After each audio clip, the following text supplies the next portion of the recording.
Hi pioneers from around the world. Ayan po, dumating na po yung order ko from ePie Mall gamit ng aking mga Pi coins. So, legit po ang Pi Network guys. Wala pa akong binayarang pera dito, kundi purely Pi coins lang po.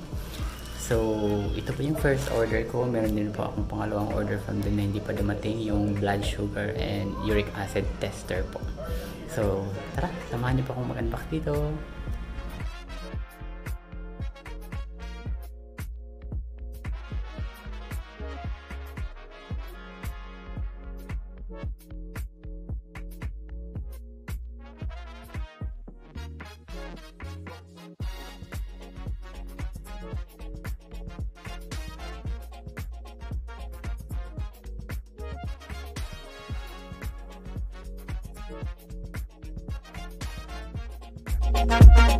Ayan po, for 6 na Don Primo tuna flakes po, binayaran ko po yan ng 76 Pi coins. So wala pa akong nilabas na pera dyan, including na po ang shipping fee doon.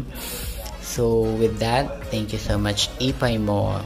So ayan guys, kung gusto nyo pong sumali sa Pi Network, mag-download na po kayo sa Play Store, and then pwede nyo pong gamitin yung aking referral code sa baba.